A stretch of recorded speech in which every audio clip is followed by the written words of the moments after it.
गरुड़ पुराण के अनुसार यह नरक उन लोगों के लिए है जिनके भीतर सिर्फ लालच, क्रोध और निर्दयता भरी हो, जिन्होंने जीवन में दूसरों को सिर्फ दर्द दिया हो, अपनी स्वार्थ पूर्ति के लिए किसी को भी रौंद दिया हो। जैसे ही पापी की आत्मा इस नरक में पहुंचती है, सबसे पहले उसे एक धधकती हुई हवा महसूस होती है, जैसे कोई आग उसके चेहरे को पिघला रही हो। चारों तरफ फैली जमीन राख की तरह काली। ऐसा लगता है जैसे कभी यहाँ हरी घास थी, लेकिन पापियों की चीखों ने इसे भस्म कर दिया। और फिर दूर से सुनाई देती है चीखने की आवाज।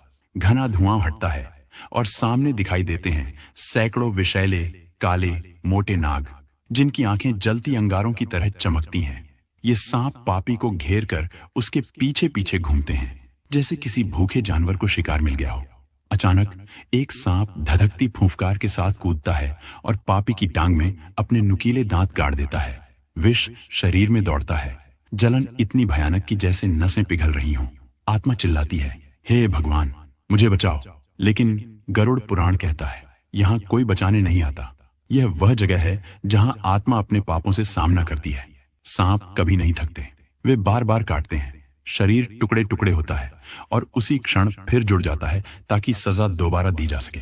यह नरक लोभियों और निर्दयी लोगों के लिए ही है, जो दूसरों को तड़पाते थे, आज वही तड़पते हैं। शूकरमुख नरक। हे गरुड़, यह नरक उन लोगों का है जो जीवन भर छल करते हैं, धोखे से कमाते हैं, किसी को जाल में फंसाकर अपना काम निकालते हैं। जैसे ही ऐसे व्यक्ति की आत्मा इस नरक में पहुंचती है, उसे महसूस होता है कि वातावरण बेहद गर्म है, जैसे हवा भी धधक रही हो। सामने विशाल लोहे के कड़ाह दिखाई देते हैं, उनमें उबलता हुआ तेल जिसके छींटे हवा को भी जला रहे होते हैं। तभी यमदूतों की कठोर आवाज गूंजती है, धोखे से कमाई की थी, अब धोखे का फल भुगतो। और उसी क्षण पापी आत्मा के गर्दन को पकड़कर उठाया जाता है और उसे सीधे उबलते कड़ाह में फेंक दिया जाता है। तेल का पहला स्पर्श ही पूरा शरीर जला देता है। चीख निकलती है, शरीर पकने लगता है, मांस गलने लगता है, लेकिन आत्मा नहीं मरती। कुछ पल बाद शरीर फिर अपने आप जुड़ जाता है और दंड फिर से शुरू। धोखा देने वालों के लिए यह कभी खत्म न होने वाला उबलता नरक है। तामिस्र नरक। यह नरक उन लोगों के लिए है जो अपने ही घर वालों को धोखा देते हैं, जैसे पिता की संपत्ति हड़प लेना, भाई भाई के अधिकार छीन लेना, परिवार को छलना। ऐसे आत्मा को इस नरक में प्रवेश करते ही सबसे पहले महसूस होता है घना अंधेरा, इतना कि अपनी ही हथेलियां भी दिखाई नहीं देती। पापी आत्मा घबराकर इधर उधर हाथ मारती है, कदम आगे बढ़ाना भी मुश्किल। और तभी अंधेरे में से निकलते हैं यमदूत। उनके शरीर पर आग जैसी चमक और हाथों में जलती हुई लोहे की छड़ें। यमदूत अचानक छड़ लेकर पापी आत्मा पर टूट पड़ते हैं। छड़ जब शरीर पर लगती है तो त्वचा जलकर काली पड़ जाती है। पापी चीखता है, मुझे माफ कर दो, मुझे जाने दो।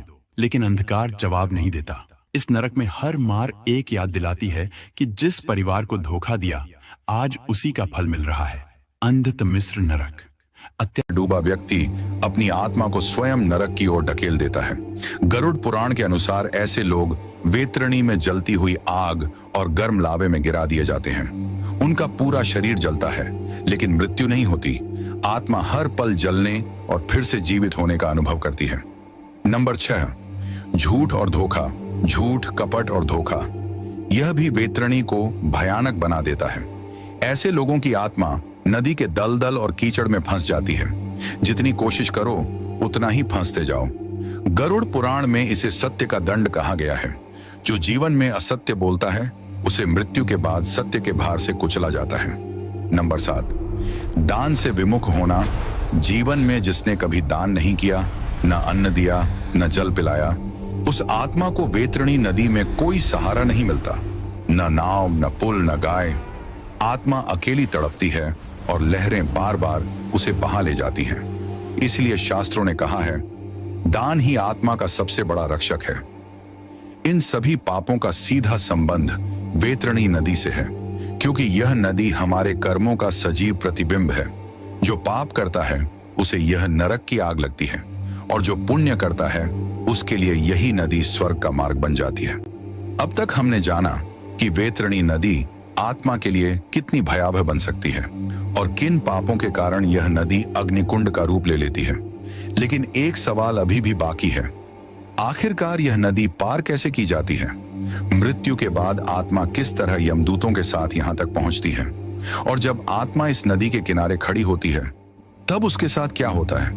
आइए अब हम स्टेप बाय स्टेप जानते हैं वैतरणी नदी पार करने की पूरी प्रक्रिया। मृत्यु के बाद की यात्रा। मृत्यु होते ही आत्मा अपने स्थूल शरीर को छोड़ देती है। यमदूत तुरंत उसे घेर लेते हैं। आत्मा चाहे जितना रोए या विरोध करे, लेकिन उसे साथ ले जाया ही जाता है। 16 दिन तक कठिन यात्रा करने के बाद आत्मा वैतरणी नदी के तट पर पहुंचती है। वहां से आत्मा की सबसे बड़ी परीक्षा शुरू होती है। नदी का पहला दर्शन। नदी को देखते ही आत्मा समझ जाती है कि अब तक किए गए कर्मों का फल सामने है। पुण्यात्मा के लिए यह नदी शीतल, निर्मल और शांत धारा की तरह होती है। पापी आत्मा के लिए यह रक्त, मल, कीचड़ और अग्नि से भरी हुई भयंकर धारा बन जाती है। गरुड़ पुराण कहता है, यथा कर्म तथा दृष्टि, अर्थात जैसे कर्म वैसा ही अनुभव। पापी आत्मा की दशा। यमदूत पापी आत्मा को आदेश देते हैं, अब पार करो वैतरणी को। आत्मा डर से कांपती है, लेकिन मजबूरी में नदी में उतरती है। तुरंत मगरमच्छ, सर्प और राक्षसी जीव उस पर टूट पड़ते हैं। लहरें जलती हुई आग की तरह आत्मा को झुलसा देती हैं। आत्मा बार बार ऊपर आने की कोशिश करती है, लेकिन पापों का भार उसे पत्थर की तरह नीचे खींच लेता है। यमदूत उसे फिर से धक्का देकर कहते हैं, भाग नहीं सकते, अपने पापों का फल भुगतो। पुण्यात्मा की दशा। इसके विपरीत जब पुण्य आत्मा वैतरणी के तट पर पहुंचती है तो उसके सामने एक सफेद गाय प्रकट होती है। वह आत्मा को अपनी पीठ पर बैठा लेती है और बिना किसी कठिनाई के नदी पार करा देती है। यह वही फल है गोदान, अन्नदान और धर्म पालन का। पुण्य आत्मा के लिए नदी एक साधारण धारा बन जाती है जो उसे यमलोक की अगली यात्रा की ओर ले जाती है। वैतरणी नदी पार करने की यह प्रक्रिया हमें यही सिखाती है। जीवन के हर छोटे बड़े कर्म मृत्यु के बाद हमारे मार्ग बन जाते हैं। पापी आत्मा दलदल और सर्पों में फंसती है।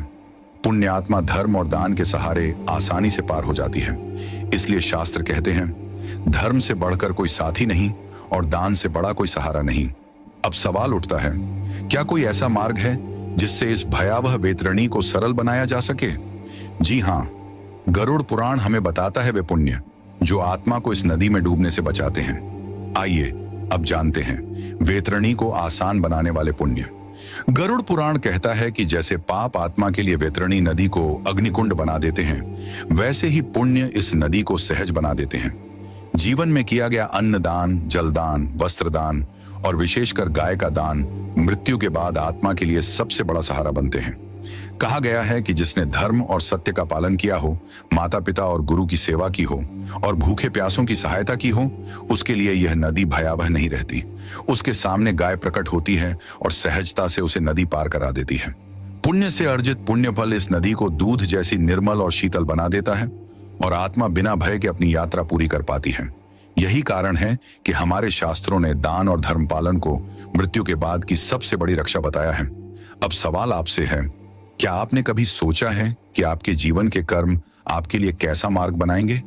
अगर आज ही मृत्यु सामने आ जाए तो क्या आपके पुण्य इतने होंगे कि यह नदी आपके लिए सरल हो जाए, या फिर आपके पाप आपको इसकी अग्निधारा में धकेल देंगे?